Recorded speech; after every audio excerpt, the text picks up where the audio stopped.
Está no ar o Cast UCEF. Olá, para você que nos acompanha aqui no Cast UCEF, bem-vindo. Hoje você acompanha o 5º episódio dessa temporada especial que trata de mulheres. Hoje a gente vai tratar de um assunto muito importante também, e nesse episódio vamos falar sobre maternidade e tudo o que envolve esse momento tão importante das mulheres, desde a gestação até o desafio da educação dos filhos. E para falar sobre este assunto, está conosco a psicóloga e colaboradora da UCEF, Mariana Gleise Fávero, e a psicóloga, convidada especial também desse episódio, Suzane Busata Ignacheski. Bem-vindas, obrigada pela presença. E para a gente começar, são várias as maneiras de expressarmos a maternidade, de vivermos a maternidade quando apresenta-se na vida da mulher. Ela traz surpresas, traz dúvidas, certas ansiedades. Será que eu vou conseguir ser mãe, né? E isso não é só no período da gravidez, da gestação, é quando nasce a criança, quando ela chega no seio familiar.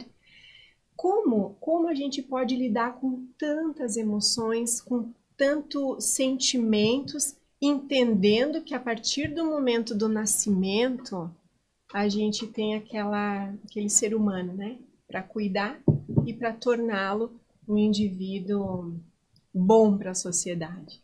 Suzana, para a gente começar, como a gente pode lidar com tantas mudanças? Boa tarde, muito obrigada pela presença. Boa tarde, um prazer estar aqui com vocês hoje. É minha estreia em podcast, já estive em outras redes, mas um podcast é a minha primeira experiência, então é um prazer estar aqui com vocês. Eu trabalho, né, tanto em terapia individual, com essas questões de maternidade, de puerpério, de gestação, trabalho também com terapia de casal e também tenho a minha experiência própria, né, com a minha filha, Cecília, de 4 anos. Então, essas vivências, assim, é algo que eu estou muito acostumada a ver tanto na minha vida pessoal quanto na minha vida profissional.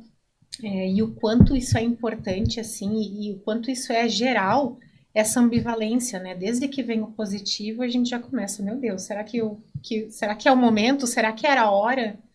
Será que foi o momento ideal que eu escolhi para ter essa gestação? Será que eu vou dar conta? Será que eu vou conseguir conciliar minha vida pessoal, profissional, com agora, como tu disse, né, essa responsabilidade desse serzinho que é minha responsabilidade, do meu companheiro, né, das pessoas que vão estar. Então isso é muito, muito importante, né?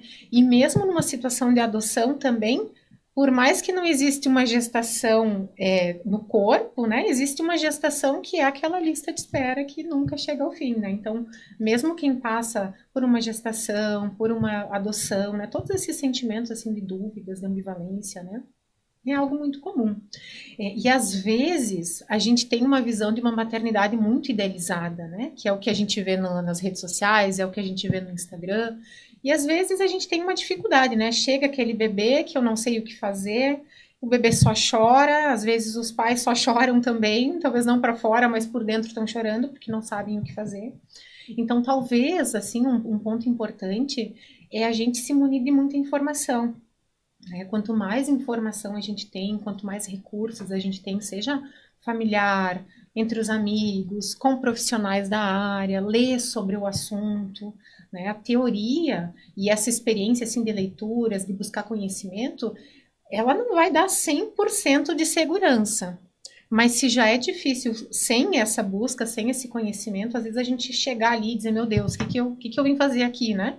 Como que eu fui parar aqui? Aí, normalmente, assim, essas angústias, elas tendem a ser um pouco mais pesadas, né? Quando chega o momento do puerpério, quando chega o bebê recém-nascido, né? E a pessoa talvez nunca imaginou, nunca se deparou com essa imaginação, né? Eu sempre falo para as pessoas que, por mais que a gente não saiba como vai ser, a gente pode fantasiar, ter uma ideia, começar a pensar, começar a conversar com o nosso parceiro, com a nossa parceira, de o que a gente imagina, né? Como é que a gente vai lidar com as noites, como é que a gente vai lidar com os nossos horários, como que a gente vai lidar com a nossa família.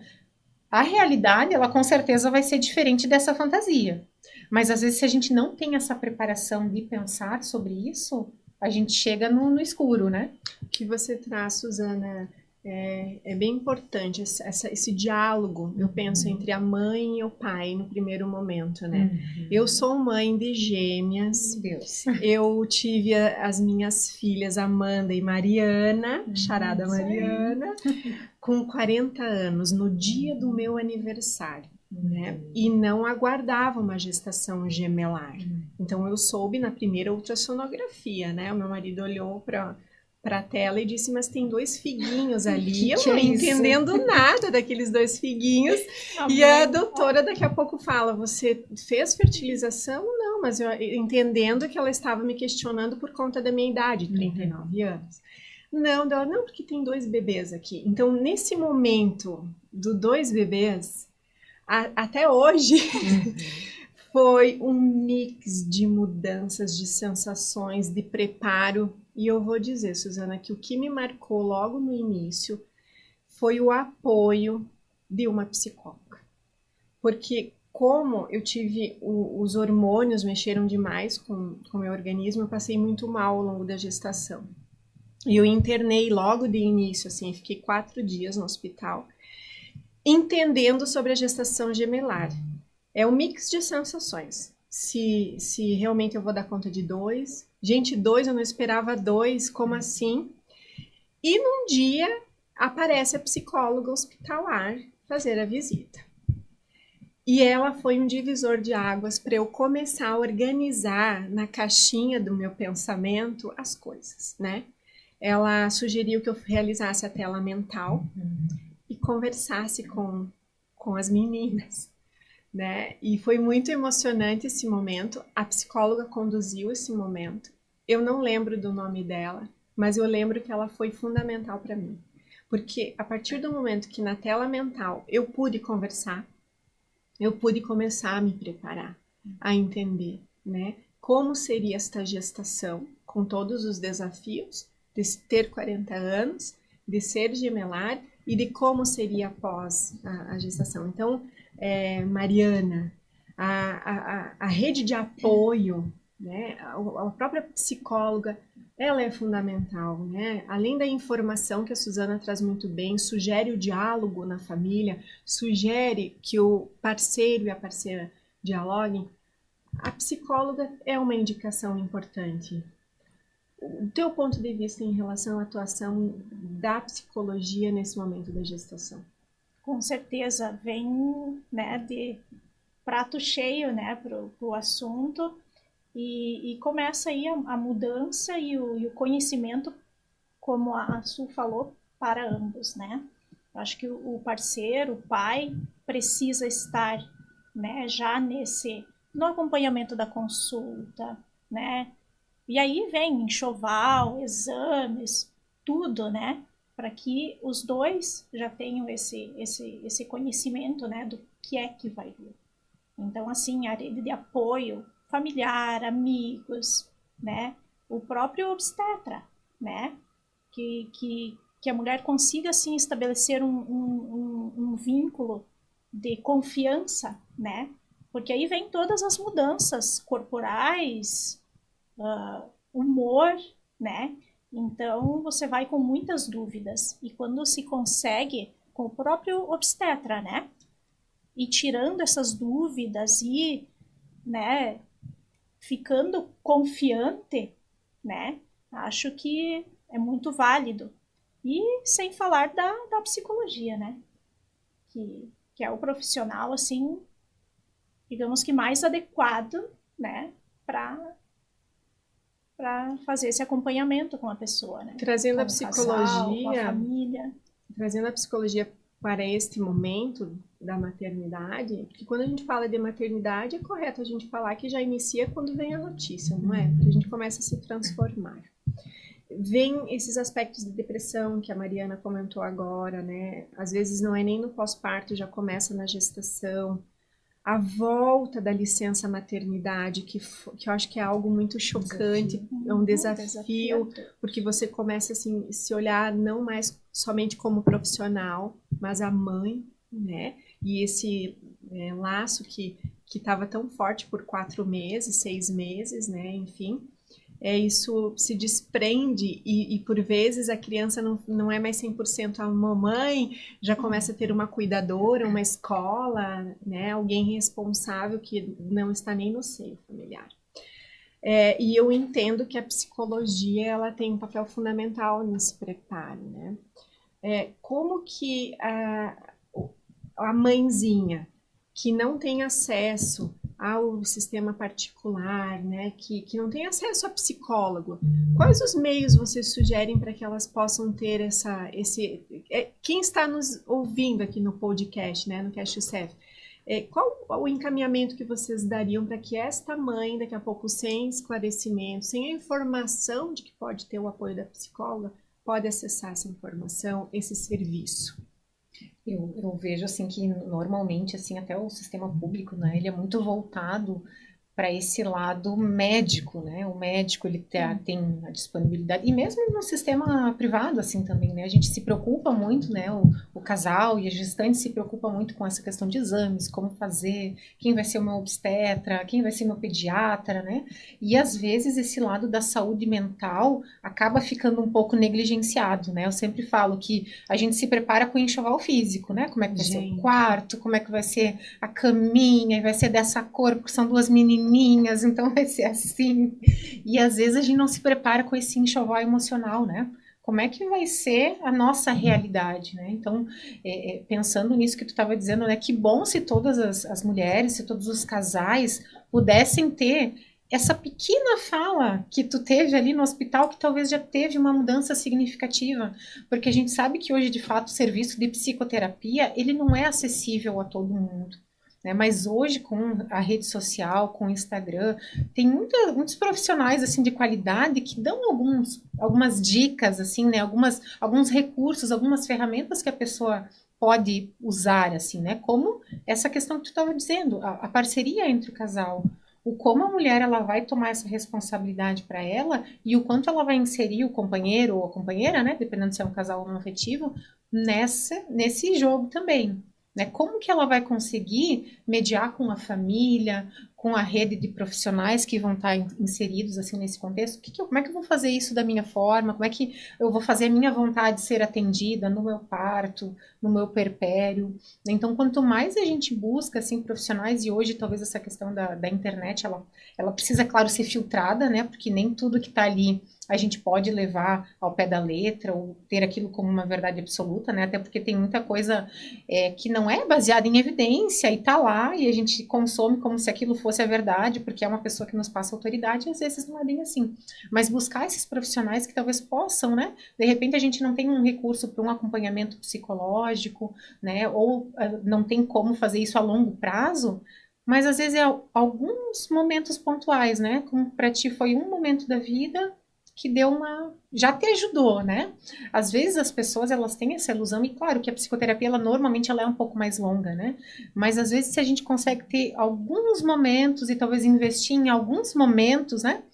Normalmente, quando é uma questão mais tranquila, a gente não precisa de um longo processo de psicoterapia, né? Às vezes algumas coisas pontuais que o casal está precisando para se reorganizar. Resolve. Bom, agora a gente já tem os recursos, né? A gente já entendeu o que precisa fazer e a partir de agora a gente consegue encaminhar de uma forma mais tranquila, né? E Suzana, o que você traz é genial, parece tão simples, mas são escolhas da gente quando estamos navegando, né? De ficar ali rolando o feed ou de fato tornar a internet um ambiente de educação mesmo. Exatamente. Então é escolha. E a gente tem tanto conteúdo educando as pessoas hoje, né? Que eu acho que a gente precisa mexer na audiência aqui do Cast Yourself para que olhe para a internet com esse intuito, né, de se educar em relação a isso. Essas dicas que a gente encontra em fontes bem seguras, por profissionais seguros, são importantes também, né?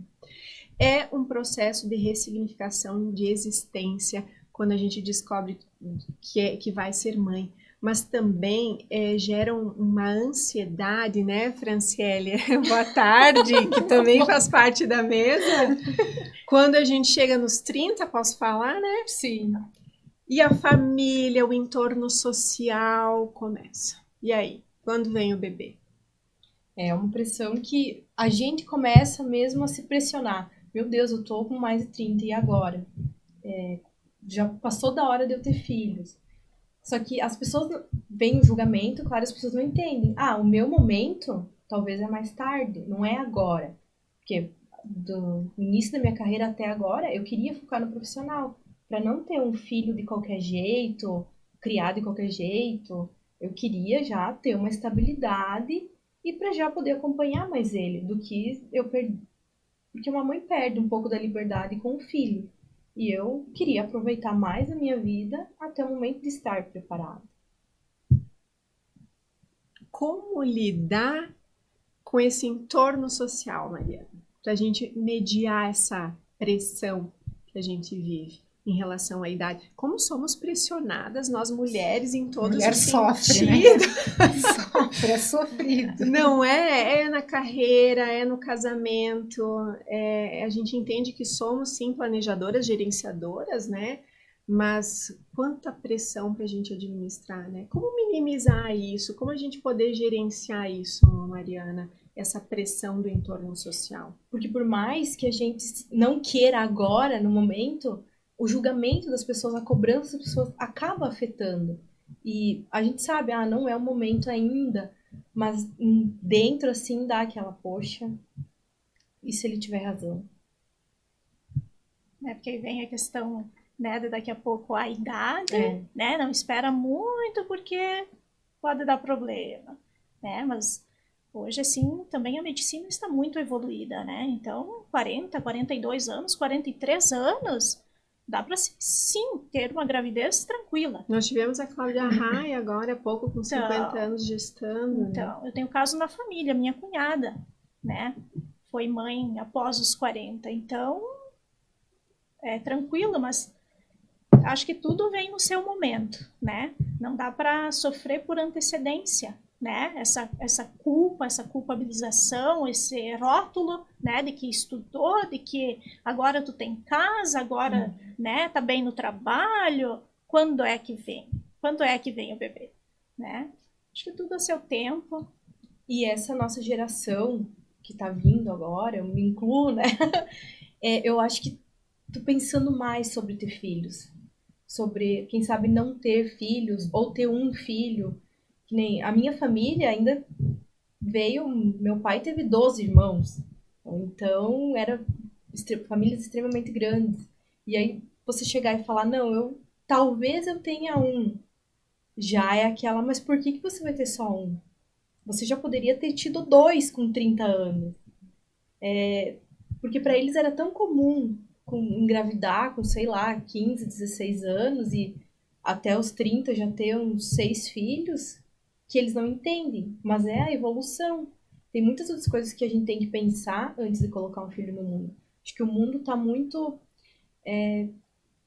louco, assim, dá um pouco de medo da criação que você vai dar para essa criança, que sai do teu controle. Tipo, eu vejo, assim, as crianças de 8, 9, 10 anos, as meninas de 12, 13 anos, que fazem coisas que eu fazia, gente, com 16, 17 anos.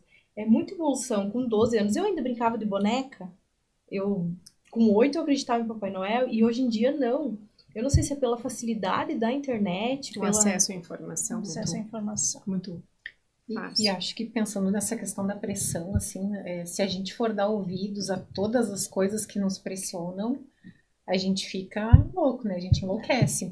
Então, eu acho que é importante, assim, mais do que qualquer coisa em relação a dar ouvidos aos outros, é a gente ter isso muito claro dentro da gente. Porque se a gente tem dúvidas, é muito mais fácil da gente estremecer quando alguém vem perguntar algo para nós do que a gente ser claro e dizer, não é nosso plano pro momento. E encerrar o assunto, né? Às vezes a gente tem essa necessidade de ficar se explicando, de ficar se justificando, muito mais porque nós não estamos seguros com a nossa decisão do que com o outro, né? Então, o quanto é importante primeiro lidar com essa decisão, né? De dizer, não, nós queremos ter filho agora, queremos ter mais tarde, ou não vamos ter filhos. Eu acredito que os outros, e principalmente a família, ele começa a escutar melhor quando a gente se posiciona de uma forma mais assertiva, assim, também, né? Então, lidar com essa pressão dos outros, às vezes, talvez o primeiro passo é lidar com a nossa própria pressão, porque a gente também se pressiona, né? Será que é o momento? Será que não é? Será que já não tá tarde? Né? Então, primeiro de tudo, lidar com essa pressão interna, para depois sim poder lidar com a pressão dos outros.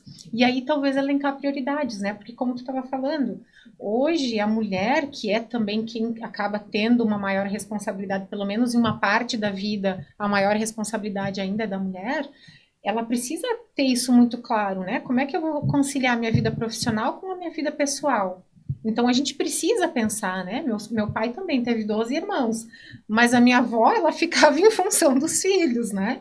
E hoje, talvez a mulher, ela não vai ficar só em função dos filhos. Existem ainda muitas mulheres que se realizam nessa função materna, e que bom que o nosso público feminino tem várias expectativas, vários gostos e interesses diversificados, né?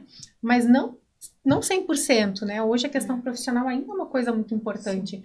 Então a gente precisa elencar prioridades. O que é o meu momento de vida hoje? É a questão do trabalho. Ok.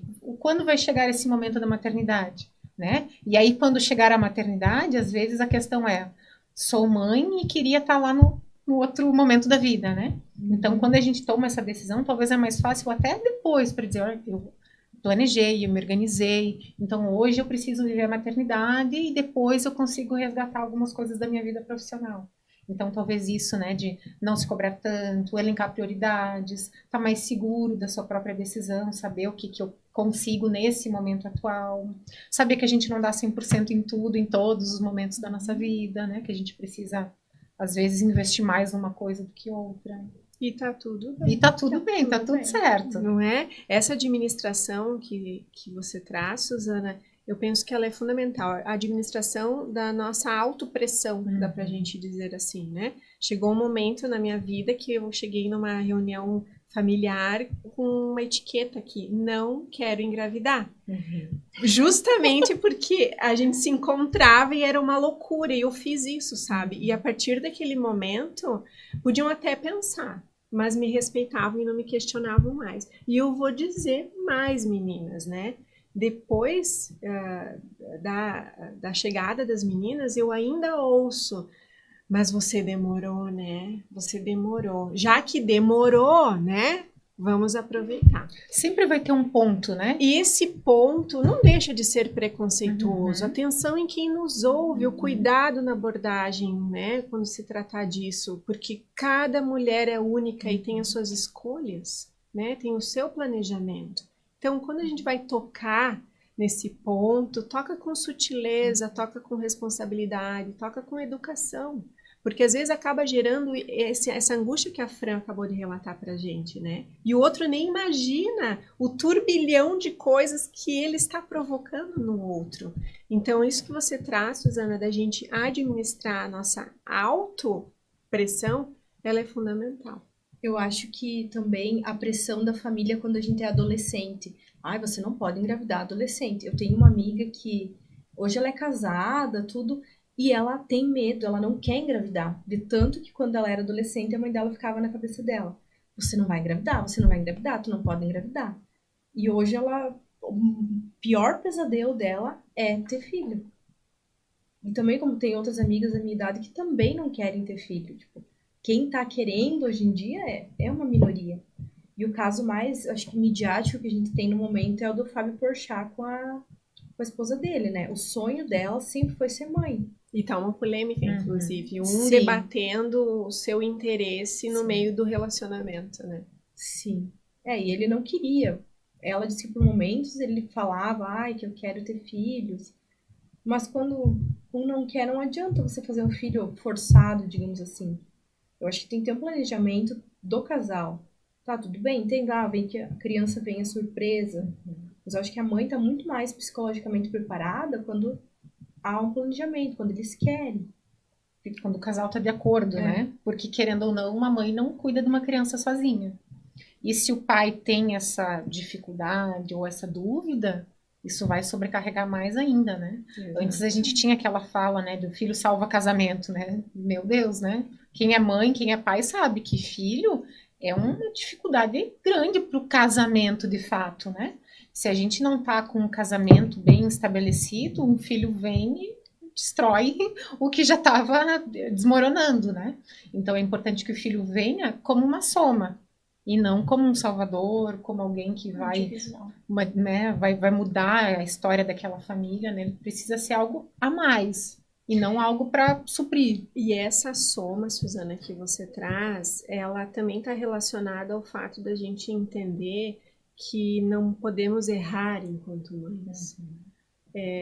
Não há receita, não tem uma poção mágica que diga a maternidade é assim, ser mãe é assim, porque é um aprendizado diário, tanto para o filho quanto para os pais. O tempo todo a gente está aprendendo, se ressignificando e ajustando esse controle, né, de criar um ser e da gente também se melhorar a cada dia enquanto ser humano, para ser referência àquele indivíduo que está ali, né? Tendo você como referência.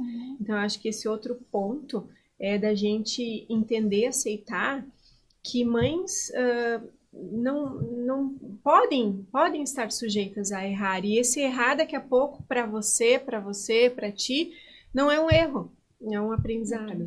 E como que a gente pode minimizar essas angústias da mãe, né, no seu dia a dia? Será que eu estou acertando? Será que eu estou errando? Acho que é muito importante a rede de apoio, né? Eu vejo assim que quando você conversa sobre com as amigas, com outra mãe, com alguém mais experiente, alivia, parece. Alivia. Essa é a palavra, alivia, né? Te auxilia, tu vê que o teu problema, né, que não é um problema, é o teu também. A minha angústia é a angústia de muitas mães, né? O vir trabalhar, deixar a criança doente em casa, deixar ele chorando na escola, não é só meu, não é só teu, é de todas, né? E por isso a importância que eu falo da rede de apoio, né? Ter com quem conversar sobre, né? Essa troca de informação, essa troca de ideias. Os grupos de mães das escolas ajuda tanto, porque essa troca de entender, né, como que a criança está reagindo em casa, que fase é essa. Aliás, falando de fases, vocês indicam alguma literatura que a gente possa lá beber dela para pensar, para nos prepararmos melhor para as fases? Por exemplo, agora as meninas estão nos 3 para os 4 anos, né? A gente sabe que o cérebro amadurece lá a partir dos 20. Tá sempre amadurecendo. Gente, se nós... Fisiologicamente, talvez não. Exato. E se nós, adultos, temos tanta dificuldade de compreender certas situações, né? A gente fica imaginando a criança. Então, eu tô lendo uma referência muito interessante que diz assim, que a birra, ela não é uma birra, tem algo por trás, tem algum sentimento mal elaborado pela criança. Como que o pai pode ajudar nessa elaboração? Eu tenho usado muito do diálogo, né? Abraço, deixo chorar, digo que eu também sinto isso, espero se acalmar para retomar o processo da conversa de novo. Às vezes demora 1 hora, 1 hora e meia, às vezes 2. E às vezes a mãe tá lá arrancando os cabelos. Eu saio, volto, respiro, né? Que literatura vocês podem indicar para nossa audiência, ou técnicas que vocês podem sugerir para auxiliar esse nosso fazer materno? Sabe que como eu trabalho mais com adultos, assim, né, materiais infantis, eu tenho pouco conhecimento, assim, né, mas disso que tu fala sobre o acolher a emoção, é algo bem importante, isso em qualquer idade, né, a gente vem de uma criação diferente, né, nossos pais não tinham talvez tanto essa escuta, essa compreensão, e hoje a gente sabe que isso é muito importante, né, a criança se expressar, a criança colocar isso para fora, e aí os pais vão ser referência, né? Como que o casal se expressa e como que o casal se comunica vai ser o exemplo para a criança, né? Então essa atitude que tu teve aí em relação à birra é exatamente isso, né? Internamente a gente tá lá se matando, né? Mas o que a gente faz? Sai de cena, vai tomar uma água, vai lavar as mãos, né? Vai tomar um banho, se possível, se não possível, pelo menos sai uns minutinhos de cena. E daí você fala tudo que tu tem que falar sozinha. E aí tu volta lá, né, minha querida, a mamãe tá Senta aqui, vamos senta aqui, conversar. meu amor. Que força gigante, né? A gente tem que sim. ter. É um exercício, assim, né? E isso do não errar é importante, assim, porque a gente se cobra tanto, né?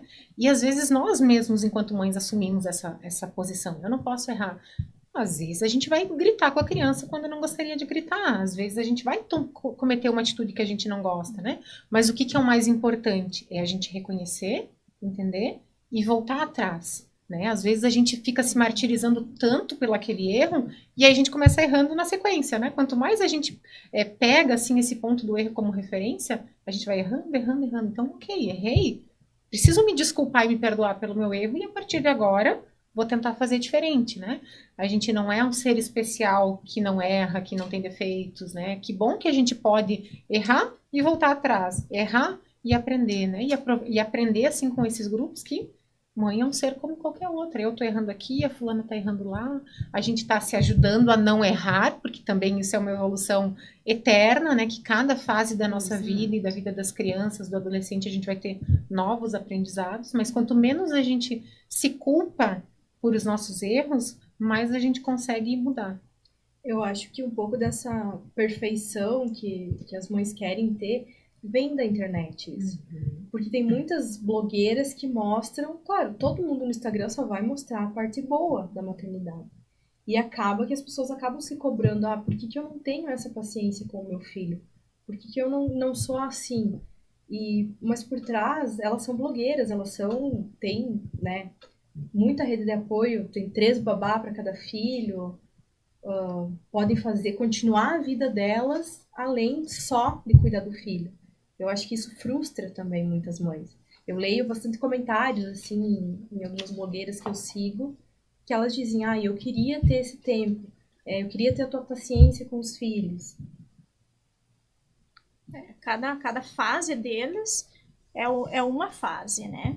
E a partir do que o filho nasce, acho que a mãe amadurece muito, ela evolui junto, né? Vem o medo, vem a angústia, e acho que sempre o diálogo, né? Nesses momentos de bira deles, de não querer as coisas, né? Das escolhas, acho que o diálogo em primeiro lugar, né?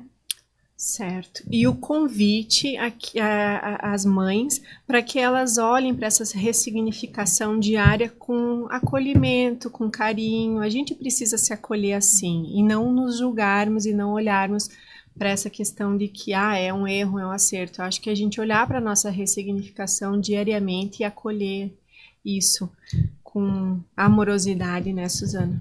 Eu gostaria de aproveitar o momento, assim, né, que a gente está iniciando o maio e convidar todos vocês para participar da campanha Maio Furta Cor, que é a campanha de saúde mental materna. Mas olha, que então, interessante. eu sou representante da campanha aqui em Chapecó e esse mês de maio a gente vai estar fazendo vários eventos na cidade, né, presenciais, de forma online também. Então, a gente gostaria de convidar todos, né, para estar participando. Assim que a gente tiver o cronograma, a gente vai estar divulgando nas redes sociais, eu posso passar para vocês conosco. também, que eu acho que é um ponto bem importante, assim, né, a gente poder cuidar da saúde mental materna, né, não só enquanto mulheres, mas enquanto sociedade, enquanto universidade, né, e poder entender esse papel de cada um. Então, durante esse mês de maio, a gente vai fazer essas atividades, eventos, palestras, e a gente conta com vocês para nos ajudar nessa divulgação também. Mais uma rede de apoio. Mais uma rede de apoio, isso aí, Mariana. Conte conosco, o Espaço Acadêmico é para sustentar essas iniciativas, Suzana, e a gente aguarda a programação e a gente vai manter a nossa audiência aqui do Cast UCEF conectada a essa programação. Aguardamos. E vamos finalizando, então, o nosso podcast riquíssimo. O tempo passa e a gente não percebe, ainda mais quando a gente fala de ser mãe, né? Ficaríamos uma temporada tratando de maternidade. Então, eu queria agradecer muito a presença, Mariana, sua aqui, da Suzana também, abriu espaço na agenda para se deslocar até o CEF, Franciele também, agradecer também você que nos acompanha pelas mídias da UCEF, que vem engrandecendo a audiência do Cast UCEF. Não esquece de seguir a gente nos canais oficiais da instituição. e no próximo cast, e acompanhe a gente no próximo Cast UCEF, que também valoriza, vamos dizer assim, a mulher, né? Essa temporada está promovendo essa valorização. Então, acompanhe o Cast UCEF, porque a pauta aqui é livre, né? E até a próxima. Muito obrigada. Você acompanhou o Cast UCEF.